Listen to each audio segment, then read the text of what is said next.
দুহাত ভর্তি করে মেহেন্দি পরে বসে আছি। কাল আমার বিয়ে।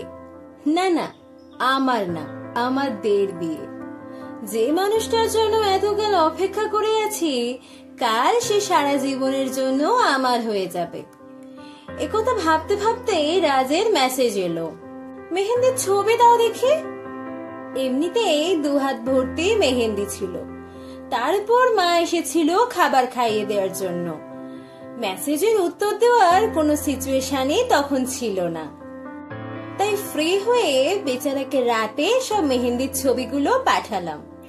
ছবি দেখে রাজ ফোন করে বলল, তখন মেসেজ সিন করে রেখে দিলে কেন? এই শোনো, আমি হচ্ছে তোমার হবু বর।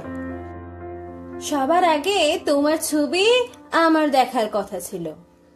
আমি হেসে বললাম, বা মহারাজের রাগ হয়েছে দেখছি। এমনিতেও আপনাকে ছবি না দিয়ে আমি কোথাও ছবি আপলোড করিনি, বুঝেছেন মশাই?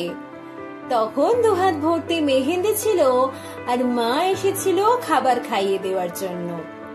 প্রচন্ড ঝাল খেয়ে তখন আমার কিছুই হচ্ছিল না। জানো তো, আমি একদম ঝাল খেতে পারি না। আজ কাজের চাপে মা ভুলবশত খাবারে একটু বেশি ঝাল দিয়ে ফেলেছিল। রাজ মলিন কণ্ঠে বলল, আমাদের বাড়িতে সবাই ঝালখোর। ঝাল খাওয়ার কোনো কম্পিটিশন হলে সেখানে আমাদের ফ্যামিলি হাসতে হাসতে জিতে যাবে। ভাবছি এখানে এলে তোমার খুব সমস্যা হয়ে যাবে। আমি মৃদু হেসে বললাম, সে আমি অ্যাডজাস্ট করে নেব।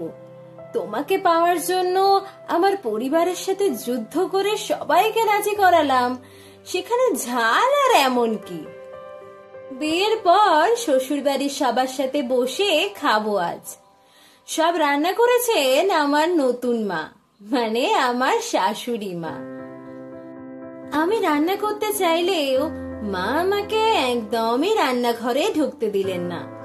বললেন, এরপর থেকে তো সংসারের সব দায়িত্ব তোমার কাঁধেই থাকবে। তোমারও তো দেখা উচিত তোমার শাশুড়ি মা কেমন রান্না করেন। আমি মাথা নিচু করে মৃদু হাসলাম। রাজ আমার দিকে অসহায়ের মতো তাকিয়ে আছে। বেচারা ভাবছে ঝাল খাওয়ার আমি কি করে খাবো। টেবিলে সবাই একসাথে খেতে বসেছি। রাজ বারবার আমার মুখের দিকে তাকাচ্ছে।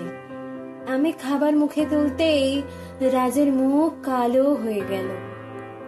তবে খাবার খেয়ে আমি ভীষণই অবাক হলাম। কোনো খাবারেই তেমন ঝাল নেই, একদম স্বাভাবিক, যেমনটা আমি আমাদের বাড়ি খেতাম ঠিক তেমন স্বাদ, তেমন ঝাল কম। রাজকে ইশারা করে বললাম, নিজে খাবারটা খেয়ে দেখো, সব তো ঠিকই আছে। রাজ খাবার খেয়ে মাকে বলল, এত বছরেও এ বাড়িতে ঝাল ছাড়া কোনো খাবার দেখিনি। আজ হঠাৎ রান্নায় আমূল পরিবর্তন। মা হেসে বললেন, তুই কি ভেবেছিস আমি জানি না আমার বউয়ের কেমন খাবার পছন্দ? আমি তো জানি আমার বৌমা একদম ঝাল খেতে পারে না।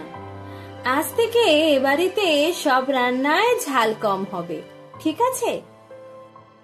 আমি নিচু স্বরে বললাম, মা, আমি আস্তে আস্তে ঠিক অ্যাডজাস্ট করে নিতাম। আমার জন্য আপনাদের খাবারটা কেন নষ্ট করলেন? মা আমার কাছে এসে মাথায় হাত রেখে বললেন, সবসময় বউরাই কেন অ্যাডজাস্ট করবে? তাদেরকে কেন নিজের খাবারের রুচি বদলাতে হবে? পরিবর্তনটা উল্টো দিক থেকে হলে ক্ষতি কি? যে মেয়েটা নিজের আপনজনদের ছেড়ে একটা নতুন জায়গায় এসে নিজের অভ্যাসগুলোকে সব বদলে ফেলতে পারে, তার জন্য আমরা আমাদের রুটিনের এইটুখানি বদলাতে পারবো না? শ্বশুর বাড়ির সবাইকে সম্মান করা, তাদের পছন্দ অপছন্দের দাম দেওয়া বউয়ের দায়িত্ব। তেমনি বউদের সম্মান করা, তাদের ভালো লাগা খারাপ লাগাকে দাম দেওয়াও শ্বশুরবাড়ির মানুষের দায়িত্বের মধ্যে পড়ে। পরিবর্তনটা না হয় প্রথম দিন থেকেই হোক। মায়ের কথাগুলো শুনে কেন জানি না অজান্তেই চোখে জল চলে এলো।